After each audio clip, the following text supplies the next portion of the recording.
Assalamualaikum warahmatullahi wabarakatuh. Jadi alhamdulillah hari ini saya kira end rasmilah projek kita repair rumah Pak Abdullah ni yang menelan belanja 8,000 lebih. Alhamdulillah.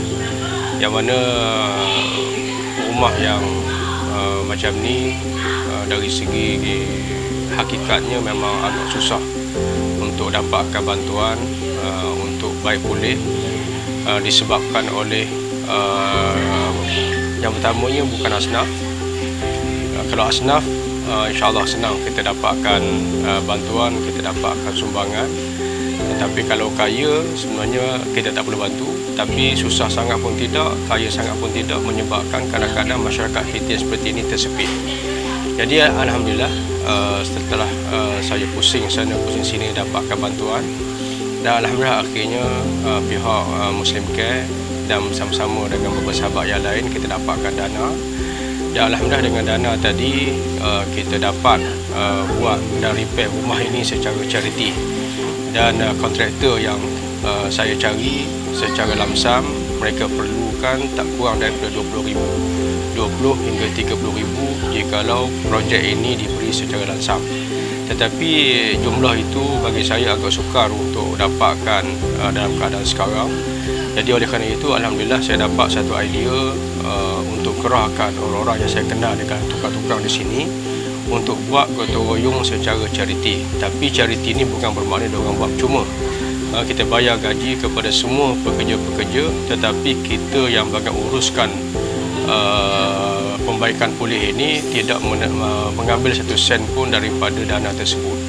Maka alhamdulillah dengan cara yang seperti itu kita dapat jimatkan kos dengan benda yang sama, dengan spek yang sama, yang asalnya sepatutnya habis lebih 20,000, tetapi kita hanya siapkan rumah ini, repair ini hanya dengan kos yang tak sampai 9,000, 8,000 lebih. Jadi alhamdulillah insyaAllah model ini kita akan gunakan untuk program-program kebajikan bantuan di peringkat kawasan Sungai Buloh ini. Dan alhamdulillah dengan bantuan semua pihak daripada kawan-kawan PAS Sungai Buloh, daripada kawan-kawan NGO dan kawan-kawan yang menyumbang, dan terima kasih juga kepada tuan rumah saudara Azam dan juga yang mewakili bapa mertua beliau Pak Abdullah yang memberikan kepercayaan kepada kita untuk orang kata menyumbang ataupun untuk kita mendapat pahala dengan cara bantu-membantu seperti ini. Jadi saya juga ucapkan terima kasih banyak kepada pihak tuan rumah kerana memberikan kepercayaan kepada kami untuk membuat baik pulih ini. Alhamdulillah. Jadi alhamdulillah bajet tak lari, sama ada bajet masa yang kita estimate, kita anggarkan peringkat awal 10 hingga 15 hari, tetapi kita berjaya baik pulih atap ni secara rasminya ialah selama 12 hari. Dan kos yang saya estimate antara 8 hingga 10,000, bumper yang paling maksimum pun ialah 12,000. Tetapi alhamdulillah kita buat secara orang kata integriti, dan alhamdulillah kita boleh siapkan selama 12 hari dengan kos 8,000 lebih sahaja.